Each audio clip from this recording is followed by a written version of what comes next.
Hello दोस्तों, राधे राधे, हर हर महादेव। मैं मीनाक्षी एक बार फिर से आपके सामने अपने नए वीडियो के साथ उपस्थित हुई हूँ। तो चलिए फटाफट से बताइए आप सब कैसे हैं। मैं आशा करती हूँ कि आप स्वस्थ एवं खुशहाल होंगे। तो चलिए फटाफट से जानते हैं आज इस सेशन में हम किस बारे में बात करेंगे। यंग चिल्ड्रन के बारे में ही हम बात करेंगे अर्ली चाइल्डहुड पीरियड में। आज जैसा कि पिछले वीडियो में हमने कुछ प्ले के बारे में कुछ अंश जाना था कि इस पीरियड के दौरान बच्चे के अंदर प्ले का डेवलपमेंट कैसा होता है और कैसा होना चाहिए और वो क्यों ज़रूरी है। तो आज हम देखेंगे कि बच्चे जो भी प्ले खेलते हैं या जिस तरह का खेल खेलना पसंद करते हैं तो उसके लिए उनका किस तरह का इंटरेस्ट डेवलप होता है और वेरिएशंस क्या हैं उनके प्ले इंटरेस्ट के। तो आज इस सेशन में हम उस बारे में बात करेंगे कि वेरिएशंस इन प्ले इंटरेस्ट। तो मैं आशा करती हूँ कि आप अंत तक वीडियो में ज़रूर बने रहेंगे जिससे आपको इसकी पूरी जानकारी प्राप्त हो। और अगर आप मेरे चैनल पर नए व्यूअर हैं तो प्लीज़ जल्दी से सब्सक्राइब करिए जिससे कि मेरा आपका संपर्क ऐसे ही आगे बना रहे और आपको ऐसी ही अच्छी जानकारियाँ मिलती रहें। तो चलिए इसी के साथ सेशन को आगे बढ़ाते हैं। तो अगर हम देखें कि जो प्ले इंटरेस्ट होता है यंग चिल्ड्रन के अंदर, वो मोर और लेस जो भी क्लोजली टू अ पैटर्न होता है वो मार्केडली इस बात पे डिपेंड करता है कि किसी भी पर्टिकुलर प्ले के प्रति उनका मैच्योरेशनल रेडीनेस कितना है या फिर उनका इन्वायरमेंट कैसा है जिस इन्वायरमेंट में वो ग्रोन अप हो रहा है। तो ये दो बातें काफ़ी मायने रखती हैं। ये वन ऑफ द फैक्टर्स हैं जो कि उनके प्ले इंटरेस्ट और पैटर्न को के को बढ़ाने या डेवलप करने पे फोकस करती हैं। However there are variations in pattern, लेकिन उसके बावजूद भी बहुत सारे वेरिएशंस उनके प्ले पैटर्न्स में देखने को मिलते हैं कि किस तरह का किस खेल के प्रति उनका इंटरेस्ट किस तरह का होता है। जैसे कि अगर हम फॉर एग्जाम्पल देखें तो जो हाईली इंटेलिजेंट बच्चे होते हैं दे show a preference for dramatic play and creative activities and for books. तो जो हाईली इंटेलिजेंट बच्चे होते हैं उनके अंदर जो इंटरेस्ट पैदा होता है खेल के प्रति, उनका खेल ज़्यादातर ड्रामेटिक प्ले के रूप में होता है और क्रिएटिविटी उनके अंदर होती है। वो क्रिएटिविटी टास्क एक्टिविटीज़ करते हैं मोस्टली और उनका रुझान बुक्स वगैरह के तरफ भी होता है which inform rather than merely amuse, जिससे वो ज़्यादा से ज़्यादा जानकारियाँ हासिल कर सकें, ना कि सिर्फ उसको एक अपने अम्यूज़मेंट का एक ज़रिया समझ के उसके साथ खेलें। उससे उनको काफ़ी जानकारियाँ प्राप्त हों। तो इस तरह के जो हाईली इंटेलिजेंट बच्चे होते हैं उनका जो इंटरेस्ट होता है, जो वेरिएशंस होता है प्ले के प्रति, वो इस तरह से देखने को मिलता है। उनके कंस्ट्रक्शंस में जो दे make more complicated and original designs, अगर वो कुछ प्ले में कुछ कंस्ट्रक्ट करते हैं तो they make more complicated and original designs than children who are less bright. तो इस तरह से हम देख सकते हैं कि जो बच्चे थोड़े ज़्यादा ब्राइट होते हैं, इंटेलिजेंट होते हैं, उनका प्ले इंटरेस्ट एंड वेरिएशंस किस प्रकार का होता है।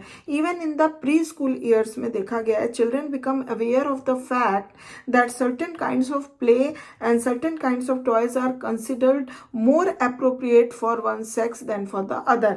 तो अगर प्री स्कूल ईयर्स में भी हम देखें तो चिल्ड्रन जो है काफ़ी हद तक इस फैक्ट से अवेयर हो जाते हैं कि खेल में कुछ ऐसे सर्टेन टॉयज जिसका बच्चे इस्तेमाल करते हैं तो वो किस तरह से मतलब सेक्स अप्रोप्रिएट होना चाहिए कि हाँ बॉयज़ के लिए ये इस तरह का खेल अप्रोप्रिएट है या गर्ल्स के लिए इस तरह का अप्रोप्रिएट है, किसको किस तरह के टॉयज का इस्तेमाल करना है। तो ये सारे फैक्ट से बच्चे अवेयर होने लग जाते हैं even in the preschool years.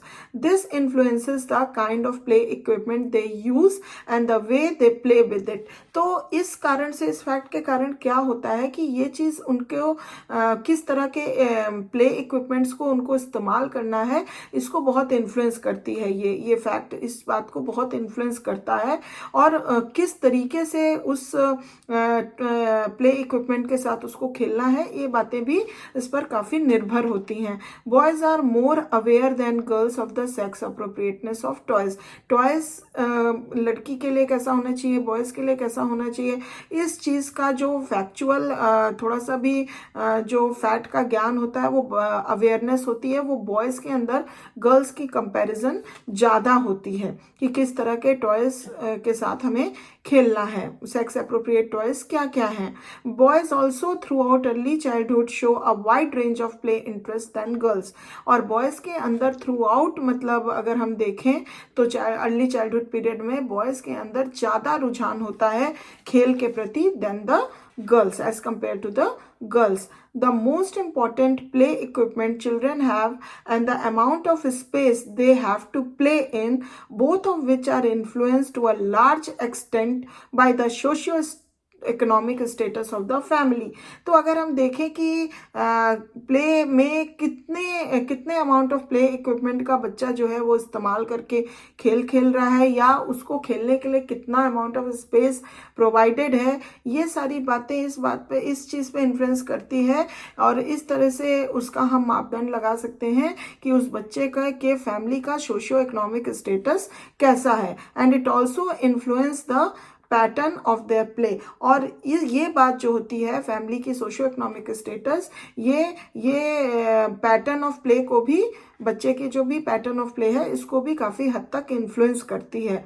The type of play equipment children have likewise influences the pattern of their play. The more that toys and other play equipment can be manipulated, the better children like them and the more they play with them. तो कहने का मतलब ये है कि अगर ज़्यादा से ज़्यादा प्ले इक्विपमेंट बच्चे को होगा खेलने के लिए तो बच्चे क्या है उसको काफ़ी तरीक़ों से मैनिपुलेट कर सकते हैं। तो उनका क्या होता है कि वो ज़्यादा रुझान उनका आता है प्ले के प्रति और वो मतलब उस चीज़ को मैनिपुलेट करके काफ़ी अच्छा प्ले कर सकते हैं। खेल का रुझान डेवलपमेंट उनके अंदर ज़्यादा होता है और ज़्यादा अच्छे तरीके से उनका प्ले पैटर्न भी डेवलप होता है।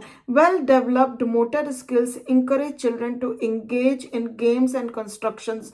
अगर देखा जाए तो जिन बच्चों का मोटर स्किल्स जो होता है वो अगर वेल डेवलप्ड है, अच्छे से डेवलप्ड है, तो ये जो वेल डेवलप्ड मोटर स्किल होती है वो बच्चों को इंकरेज करती है कि वो मतलब ऐसे गेम्स में इंगेज हों जहाँ पे मतलब कंस्ट्रक्शंस और कंस्ट्रक्शन वर्क ज़्यादा हो, उनको मोटर स्किल्स का अच्छे से इस्तेमाल कर सके। तो ये इसलिए वो ज़्यादा उस तरह के प्ले के प्रति प्रेरित होते हैं। While poor motor skills encourage them to devote their play to time to amusement. और अगर जिन बच्चों का मोटर स्किल्स उतना वेल डेवलप्ड नहीं होता है, पुअर मोटर स्किल्स होता है, तो वो इस तरह के कंस्ट्रक्टिव प्ले नहीं खेल पाते हैं और उनका इंकरेजमेंट या ये चीज़ पुअर मोटर स्किल्स जो होती है उनको इंकरेज करती है सिर्फ उन गेम्स और उस प्ले के प्रति जो सिर्फ उनको एक खुशी, एक अम्यूजमेंट्स के तौर पे मतलब खेल सकें।